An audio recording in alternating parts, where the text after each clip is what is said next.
ما امت رسول اکرمیم، ما امت آخر زمانیم، پیغمبری ما پیغمبری آخر زمان های. بعدی ما امت نیست دیگه، بعدی ما پیغمبر نیست دیگه. تمام بلا و آفت در بین سر ما. این قسم به خدا گفته زن شما شوخی نکنه، تمام آفت در سر ما، تهمت هم در سر ما، دسیسه هم در سر ما، بلا هم در سر ما، برای دیگر راه نیست. ما آخر زمانیم. پیامبر از خانه‌شان بیرون برآمدن، حدیث طبرانی است. پیامبر پرسیدن که بین شما و قیامت چند قدم موندگی حضرت؟ که میگه آفتاب در لبی تیغ در اومده است بود. گفت اینمی قدم موندگی. ما قیامت در نزدیکیم، قسم به خدا. این ما قیامت در نزدیکیم. اینمی پیامبر آفتاب نشان دادن که در تیغ در اومده است. گفت که دیده تپه در اومده است. بین من و بین قیامت اینمی قدم. تمام آخران پیامبر حضرت محمد است صلی الله علیه و سلم. امتش مایم، قسم به خدا. بعد این پیامبر نیست دیگه که ما منتظر دیگر رسول باشیم. امتش امت آخر زمان است. ما همین قدر دنیا پیش شده است، یکم قدر اختراعات پیشروی، همین قدر ما با آخرت نزدیک شده است به قیامت.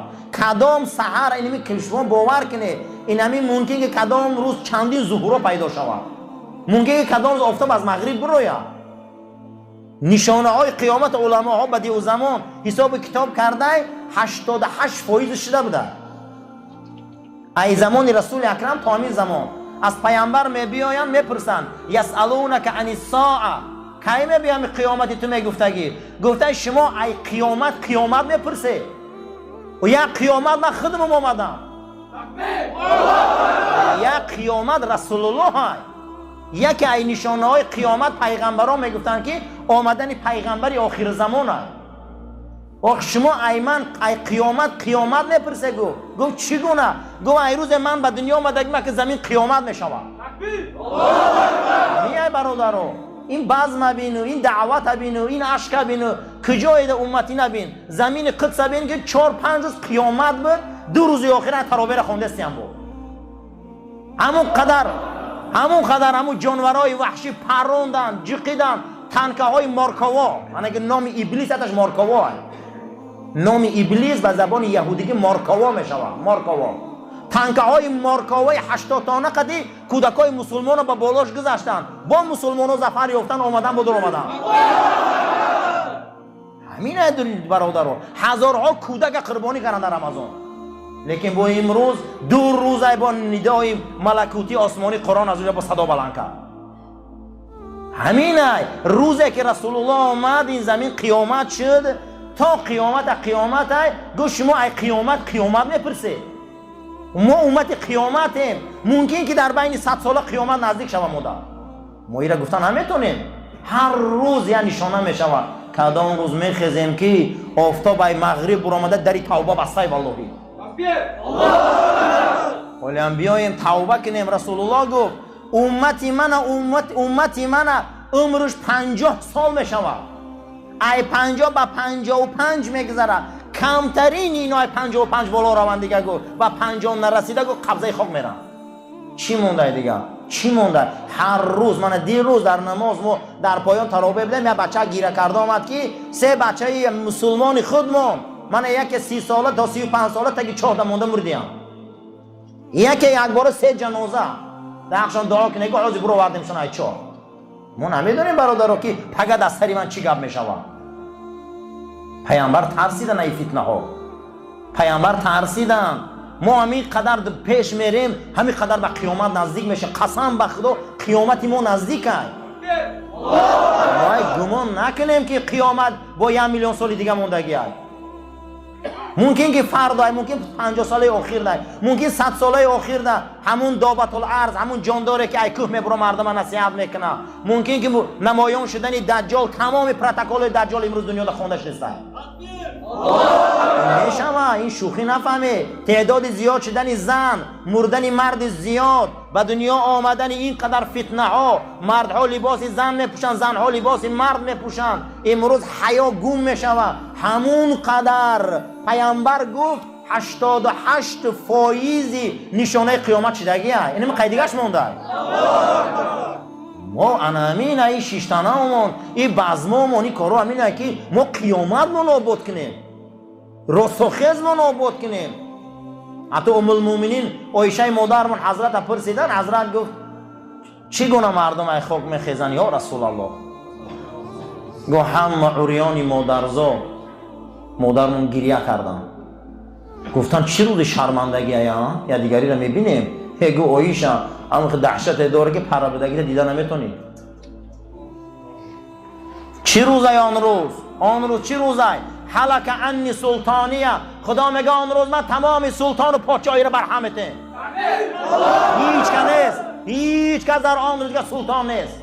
حلق عنی سلطانیه، و تمام سلطانی را برهمته. میگه تمام این امیری و سلطانی و خلافت و تمام رهبریت هم برهمته. آن روز فقط خدای میگه قرآن و تقطعت بهم الاسباب.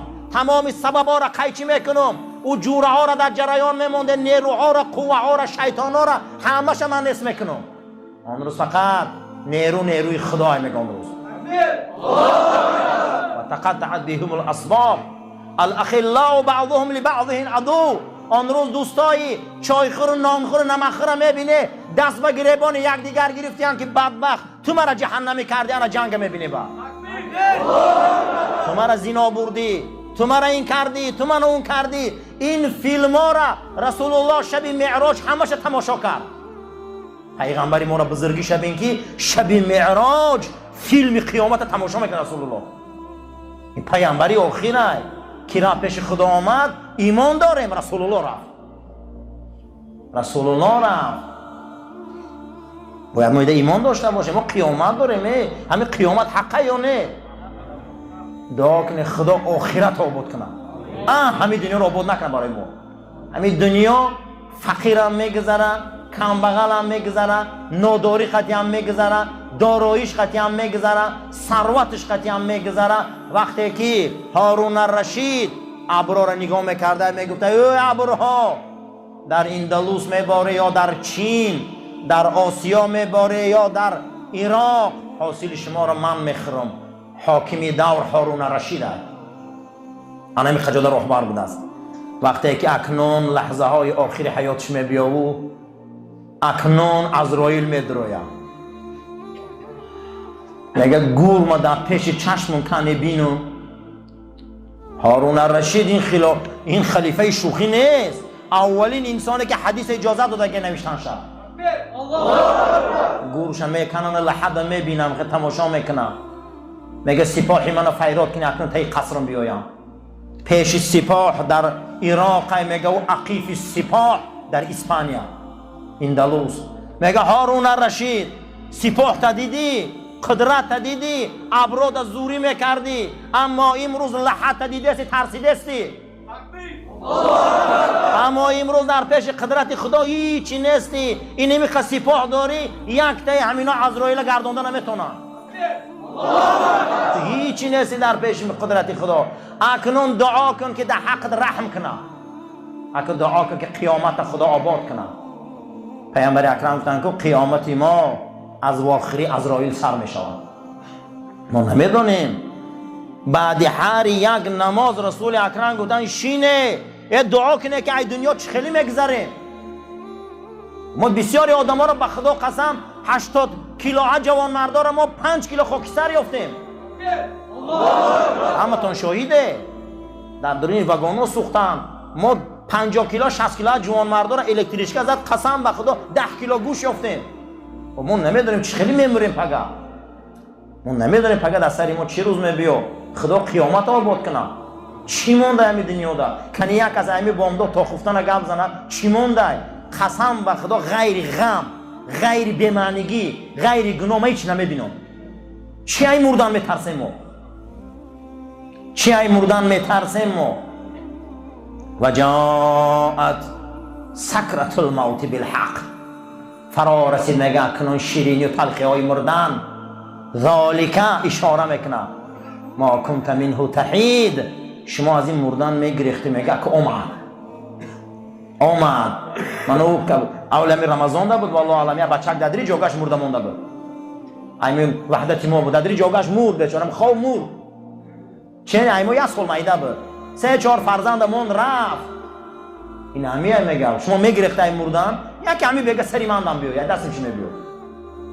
برای همین قیامت منابود کنیم. این دنیا همینه.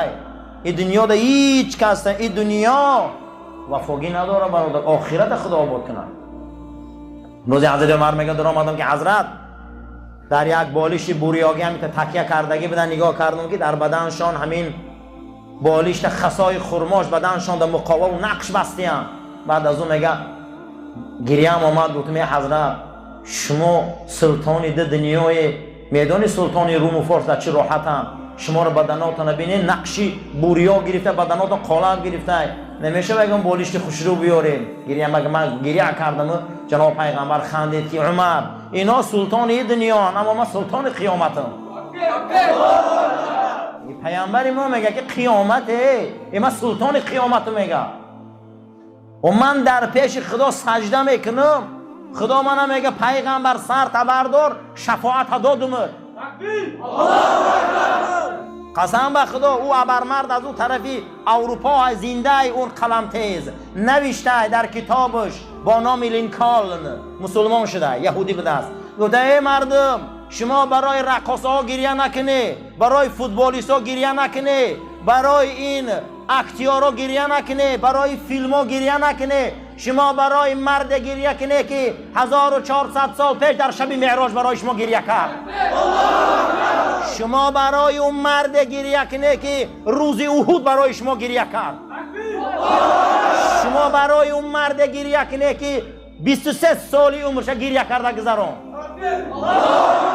این فوتبالیستا و این اکتیارا و این تمامی مسخره بازا و امروزه میبینه بازیگرا اینا قسم به خدا یگان تاش رحمی ما رو نمیخرن.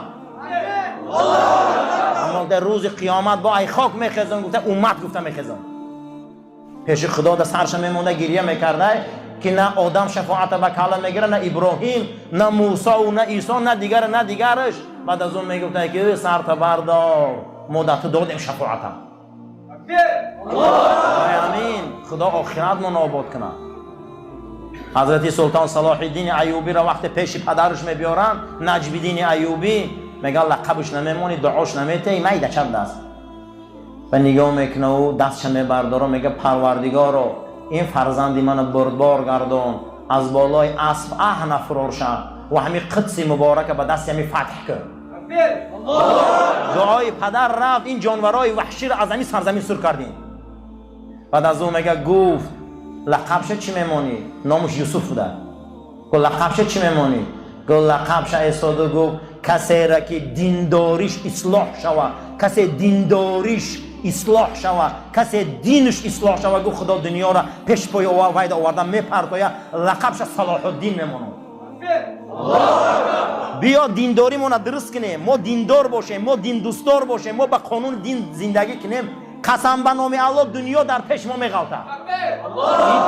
دنیا هیچی نیست ما دینداری درست نداریم اینمی دنیا من خدا برای ما تنگ کردگی ما دینداری من درست نیست والله. ما دینداری من درست باشه پولشم میبیا مالشم میبیا خانهشم میبیا درشم میبیا دین نباشه برادرها دنیای ما تنگه. پیغمبر خدا صلی الله علیه و سلم فرمودن که اتقوا الدنیا و اتقوا النساء ای دنیا و زنک ترسه که فتنه در تک پای میاد. نوح پیغمبر کی غم دو یوسف پیغمبر کی با صورت بود همه زنکا بودن. شما شوخی نفهمه خداوند در قرآن انما الاموالکم و ازواجکم و اولادکم و اموالکم و ازواجکم فتنه لکم زناتون مالاتون فرزنداتون فتنه هاتون هم میگن. شوخی نکنه این مسئله را. فتنه همینه که یک چیزی خواه بدور میکنن اینو برای این پیغمبر گفت خدا لعنت کنه فتنه کنه. برای همین این فتنه چیزی بده شما شوخی نفهمه. بسیاری همین دنیا انا همین دنیا رو ایل رسول فتنه ها کرده گیم. ما مرده که فتنه گرم داریم زنه که فتنه گرم داریم. در 18 جای قرآن خداوند مال و زن و فرزند دشمن و فتنه میگه. برای همین بسیار احتیاط باشیم. یوسف نبی را مویندراش فتنه کردن بین برادران جنگ موندن. حضرت عاد پیغمبر زن رو فتنه کردن، زنش فتنه کرد. حضرت هود پیغمبر از زنش فتنه کرد. پیامبران الهی را، نوح پیغمبر را غم دادن. شوخی نفهمیم. 2 مراتب رسول الله را فتنه کردن، خصوصا ازواج مطهرات فتنه کردن که همشون یک مراتب سر دادن. 2 مراتب سوره احزاب زنها به حلائل به همون ناز نعمت دنیا فریفته شدن، زبان درازی به رسول اکرم کردن. حتی که حضرت عمر خندیده سبد یک روز حضرت ابوبکر آمد گفت چرا میخندی عمر؟ گفت یک کاری عجایب کردم. گفت چیکار کردی؟ گفت من در خانه درنگی بودم، حفصه خانه اومده خانه پیغمبر خبرش اوچش گفته است که پیغمبر در خانهش آبی سلقین داره و خرما، دیگه هیچی خوردن نداریم ما. همین ها بوریا داره اندک زندگی، هیچ زندگی نداریم که وای من دیدگی نبوده. منم از می پشت آمدم و از همین گردنش با تمام قوت خپیدم، در زمین جقیدم، گفتم اگه میکشم تا که تو کی که خانه پیغمبر اومده خانه من در گپ میزنی؟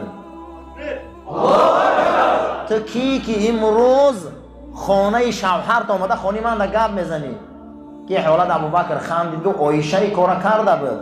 عایشه را من چنان قرتخش داشتم که ایهوش را باید دست من خلوش کردم. تو شما کیه که خانه رسول آمده گپ میزنی؟ امروز انمی خبربری خبر بیاری ها با طلاق برده میرسونه. اگر نامعقول کردن گویا نامعقول است. خشا به حال خسرایی که رنگ ابوبکر عمر باشم که دخترم قبل قرتخش داشت میگه انا این وزبینیا رو آمدن بعد از این در حلائل چیه؟ تمام زیبایی در وقت دست درازی کردن. پیامبر این و آن گفت، بعد از اون قرآن گفت النبی اولا بالمؤمنین من انفسهم و ازواجهم امهاتهم. زنای مردم این پیغمبر برای شما ای جاناتون شیرین است و زنای پیغمبر برای شما مادر تا قیامت است. اگر اینا دنیاداری و همه حلائل و همه چی در میرفت اینا مادر نمیشدن. اینا مادر ایروی چی شدن؟ ایروی انامین کار که او پدرها آمدن که جقیدن که بس کنه این کارا. پیامبر گفت من از امتم ای فتنه میترسم. چقدر امروز بین ما در فتنه، چقدر بین ما در دسیسه، چی خواه بیدار میکنن. برای رسول اکرم گفت خدا لعنت کنه فتنه کنه. پروردگار ما هم دعا میکنیم پروردگار زنی فتنگر قدیم مرد فتنگر لعنت کرد. برای به هیچ چیز میسازم، به هیچ چیز. امروز عبدالله ابن یکی از یهودیان بود، عبدالله ابن سلام دیگرش بود از یهودیان آمد که پیامبر اکرم از دنیا گذشته، دانگی را بین. عبدالله ابن سبا می بیا که همون روز رسول اکرم مرد است و در حال فتنه را بیدار میکنه که پیغمبرها که جایی که مردن درست میگن که رسول الله مرد، بله بیا میگه که پیامبر از زمین بیت المقدس بریم پره باباش ابراهیم دا گور کنید. دانگی یهودا بین تاریخ نگاه میکنن. اگر جسد مبارک رسول اکرم قدس میبردن فکر کن که امروز ما غلامی او بودیم. که ابوبکر صدیق میخزن میگه پیغمبرها در که جایی که قبض ارواح شون همونجا گور میشن. این نامعقول کردی برو اینجا. برای همین فتنه را بیدار میکنن. چقدر امروز از عالم اسلام فتنه بیدار کردن، چقدر فتنه ها خزاندن، دسیسه ها کردن. برای همین پیغمبر گفته ای امت میترسم که پگه یاد فتنه بیدار میکنن، چیزای خواب بیدار میکنن. حتی عربا همون قاروره را اگر دیدگی باشه اما آدمای زرگر را پرسه نغز میدونن. من دکانچه دارم در همون تیلا را میندازن در بسیار در گرد بلند میپزانن، هم تیلا آو میشود و بالای همون تیلا در کفک پیدا میشود. کفک به همون چوب میگیرن یعنی ما میکنن تیلای نو با تازه میکنن در آب میریزن میگیرن. نامی همون کفک فتنه های. تا فتنه ما نبیایه با مسلمان معلوم نمیشه. و همین فتنه نبیایه مسلمان معلوم نمیشه. این همینجا فتنه میخواد که منافق ما میشناسیم. پیغمبر خدا گفته که منافق چخه میشناسه؟ گفته منافق سیری درونه داره. یک فیلته زبان نوک زبانش قدی چهرهش قدی حرکتش قدی خش بوی میتیا. اینجا میفهمیم شبا. اینا همینجا با منافق میفهمی. برای همین عزیز و برادر با فتنه هم نباشه آدم ها معلوم نمیشوند. همین فتنه ای که همون میجوشی با تیلا جدا میشوه و کف جدا میشوه، از او تیلا زنجیر و گردنبند و تاج میکنن، او کف که میگیرن در یک مسرکه میپرتوین. برای همین انا همین رمضان هم فکر کرده ایسه فتنه خوبه، شکم چرانی میمونه، نفس چرانی میمونه، لجام میکنی خطه، ایران نگو اوران نگو، ای با نوسکشا رو بینی که حدیثه هم انا فتنه میشن. همین رنگی سگ جیندیان اینو با همه دا میچسبن. قسم به خدا میگم این شوخی نیست. به نام خدا اینو هر روز تو بگره وای بر حال همون زناشون چی روز دارن در حولی قدم نبیره و پبیرشون باور کنید. انا میگه فتنه همین اخی همین رمضان نبیایه که ما بدی همی رو نمیدونیم و انا میگه بد بودنش معلوم میشه. این هم یک رمضان خودش من تماشا کن دین همون شب مبارک شب قدر پیغمبر میگه بس سجده من خرسان کنی، پیغمبر میگه نماز نافل عمیق نماز زیارتی ای 8 رکعت هم میگریزه میره. این هم معلوم بشه نیمش. و سجده ضرر داره، رکوع ضرر داره، همین سبحان ربی الاعلی ضرر داره، همین نماز زیارتی خوندنش هم بدعت باشه میگم. نه فهمیدم من نماز اگر 1000 رکعت اون قسم به خدا بدعت نیست. نماز هیچ محل بدعت نمیشه و والله میتونی 1000 رکعت خونده یا شب، میتونی 8 رکعت نه 1000 رکعت خون، یگان عبادت بدعت نداره. یا آدم میتونه که 10 قربانی کنه دورنده و بدعت میشه بابا آیاتش سقط میشه. یا آدم میتونه که هر سال حج روه، حج فرضی بدعت میشه بابا. این چیه دایست؟ عبادت بدعت نداره. یا آدم طهارت داره میخواد به خدا نزدیک شه با طهارت میکنه، همین دو بار من بدعت میشه بابا.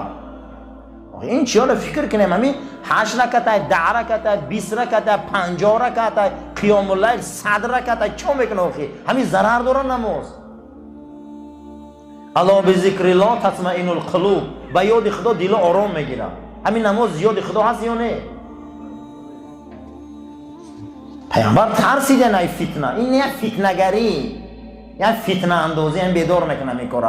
این یگان گر به فایده اسلام نیست. برای همین عزیزان این فتنه احتیاط شوید. فتنه دامن هر آدم میقپه. پیغمبر خدا صلی الله علیه و سلم دعا میکرد استیان که اللهم اسدود، بار پروردگار رو محکم کن همون سوراخی های دل من که از وی ثواب میریزه. اگر یک ستیل در روغن باشه و شیر باشه رنگی سوزن شکاف باشه هوای آساسه تا سحر میچکه میریزه. قلب آدم همین خیلی رفتارهای رزیله داشته که همین ثواب هم ریخته میرفتیم. من همین قدر ثواب میکنی در درون دل جمع شدن میگیره روح ده. با بعض جای روح ها رنگی سوزن شکاف بده، همون نیده کرده ثواب ریخته رفتن میگیره. پیغمبر دعا میکرده صلی الله علیه و سلم که اللهم اسدود، پروردگار صد کن، پلاتینه کن، محکم کن قلب من که ثوابای من ریخته نروه. همین آمدن ما، شیشتن ما، گوش کردن قرآن و امر معروف همین دوادمون برای چیه؟ همین ثواب. این یک رفتاری بی‌معنی قدی همون ثواب ریخته رفتن میگیره. برای همین دعا کردم در کاره که خداوند و انمون شکافی های قلب ما را محکم کن، شکافی های قلب ما را مستحکم کن که ثوابمون ریخته نروه. آدم ها امروز یک درخت میشیرانن دلشان برای درختشان میسوزه. آدم یک مرغ داره دلش برای مرغش میسوزه. یک درخت میشیرانی وقتی یک جا رفتن ده همون درخت یک کس پدوس میکنی که میره نگاه کن. باخت ده یک کس پدوس میکنی که نگاهش کن. اگر آت ده یک کس پدوس میکنی که نگاه کن. همین آت استفاده بر بخور این کن آن کن، همین کارا کن که همین رسوا نشوه. پیغمبر 1.5 میلیارد امت با بی‌صحی پرتفته میره. این قدر مهنت کرده، عذاب کشیده، شهرش ترک کرده، زادگاهش ترک کرده، مهاجرت رفته، عذاب کشیده، سنگ خورده، دشنام کردیانش، چهره هاش سنگ پرتفتیان، چه عذابای در این ره نکشیده ایرا نغز دانین. آدمو یا درخش فکر میکنه اما او غم امت نمیخره با. این همین فکر کنیم ما که با غم امت نمیخره و یک در او زمان با کمتر بود. امروز 1.5 میلیارد خودشان گفتیان که از امتم از یک چند چیز میترسم که فردا بالای امتی من در می بیام. حضرت گفتیان چیه؟ گفته یکم ریبا پراتین خری از امتم. گفته در حق پامی ریبا پراتین خری میترسم که اینا پگه پراتین خور میشن. اینا بین که اکنون اولین چیزی که نهال امت خم میکرده، میان امت میشکسته، امت به ایمان میکرده، امت رسوا میکرده، این پراتین خری بوده. شما خودتان ناز میدونید چقدر مسلمان ها پراتین دادن بین یکدیگریش. خانه های یکدیگریش گرفتن، ماشین های یکدیگریش گرفتن، یکدیگری ها چه تحقیری هایی نکردن، چه به‌حرمتی هایی نکردن تا به امروز در جامعه ما هستند. پیغمبر خدا صلی الله علیه و سلم فرمودند که ربا پراتین 33 دروازه دارد. ای همه دروازه سبکترینش به مادر نزدیک کردن است. این ترسیدن رسول اکرم. در دیگر حدیث گوهربارشان حضرت فرمودند که یکی از نشانه های قیامت همینه که مردم دیگر به فایز زندگی کردن نمیتونن. از تماشا کنه دیگه همه چیز مردم رفته فایز خدی گرفته است. فایز خدی پول میگیره، فایز خدی خانه میگیره، فایز خدی ماشین میگیره، فایز خدی حولی میگیره، فایز خدی چی عملوی نکرده است. حتی نگاه کنیم که همون کارت ها هم هر روز ما در فایز میتیم که ای وقت استفاده بر فایز نمیتیم. ایتا میکنیم. پیامبر در او زمان میگن که من از امتم ای فایز میترسم. من از امتم ای فایز میترسم. روز میشم که یگان تعینون نمیمونه که در فایز ندرویم. این معجزه شونه. میدونستیم که روز میشه همه ما در فایز میدرویم. من بان خدمت تقریبا میگه قرض گیری بانک. معلوم ده پیامبر میدونسته که همین زمان میبیو برنامه یهود غلبه میکنه. وقتی که فایز خورد مردم میرن نغز دان دعاش قبول نمیشه و دیگه افلاسی دادرنش. اما ببینید افلاسی ای این رسول الله ترسیدیم. ای نهال امت ترسیدیم که امتی من نهالش حیف میکنن بر ربا. دویم گفته به فتنه. دویم به چی بوده؟ به فتنه. فتنه هر یک فرد مسلمان خاصتا فتنه میقپه. این آیه مبارکه قرآن است. یکی از فتنه های وزبین ای درون دین فتنه ایجاد میکنه. همین قدر فتنه های میخزانن که حیران میمونن.